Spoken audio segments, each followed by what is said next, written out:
Mumbai police की ओर से एक टीम मेरे पास आई थी।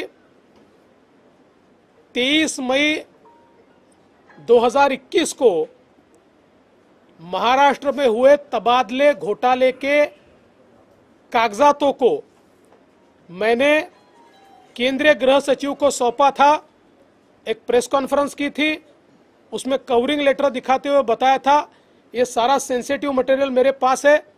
महाराष्ट्र में करोड़ों रुपए का तबादला घोटाला हुआ है और इसके कागजात मैं केंद्रीय गृह सचिव जी को सौंप रहा हूं। उसी दिन मैंने उनको सौंपा था।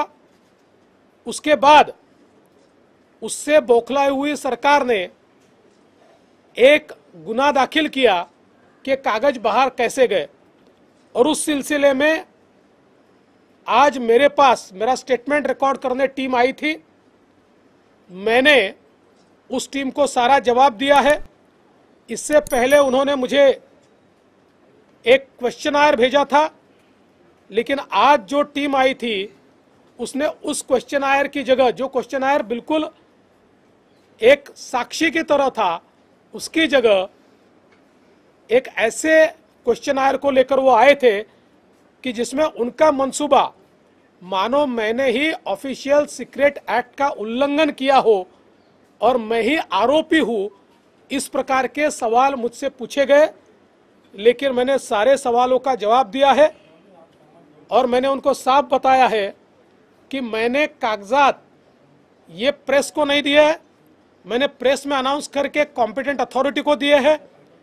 राज्य सरकार के पास 6 महीने तक घोटाले के रिपोर्ट था, उसको दबाकर राज्य सरकार बैठी थी।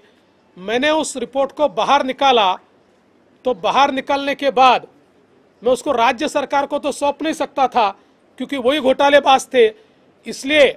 और चूंकि उसमें आईपीएस अधिकारियों के नाम थे और आईपीएस अधिकारियों की कॉम्पिटेंट अथॉरिटी ये केंद्रीय गृह सचिव है, इसलिए मैंने सारी चीजें केंद्रीय गृह सचिव को सौंपी। और इसलिए इसमें ऑफिशियल सीक्रेट एक्ट का संबंध ही नहीं आता। उल्टा मैं तो विपक्ष का नेता हूं, मुझे तो प्रोटेक्शन है ही, बावजूद उससे एक सामान्य नागरिक के तौर पर भी विसल ब्लोअर्स प्रोटेक्शन एक्ट के तहत मैं विसल ब्लोअर हूं। मैंने विसल ब्लो की है इस घोटाले के ऊपर जिसमें करोड़ों रुपए तबादले के लिए लिए गए। और मैंने उनको ये भी कहा कि अगर सरकार को या पुलिस को ऐसा लगता है कि कोई सीक्रेट डॉक्यूमेंट बाहर गए हैं तो उन्होंने कार्रवाई मंत्री नवाब मलिक पर करनी चाहिए, क्योंकि ट्रांसक्रिप्ट्स जो मैंने केंद्रीय गृह सचिव को सौंपी थी उनको पत्रकारों को उसी दिन देने वाले मंत्री नवाब मलिक थे और उनके साथ एक और 2 मंत्री थे। इसलिए मैंने बहुत स्पष्ट शब्दों में सारी चीजों का जवाब दिया है।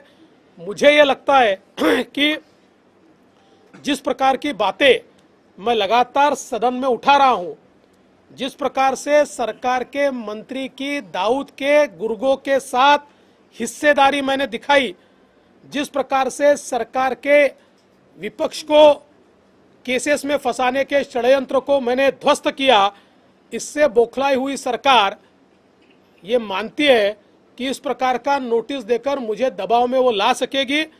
मैं तो जनता का काम कर रहा हूं, मैं तो भ्रष्टाचार को बाहर निकाल रहा हूं, मैं किसी भी दबाव में आने वाला नहीं हूं। मैं ये काम करता ही रहूंगा, ये काम जारी रहेगा। Subscribe to Nation Next YouTube channel and press the bell icon to get regular updates from Nation Next. Also like Nation Next Facebook page and follow us on Instagram and Twitter.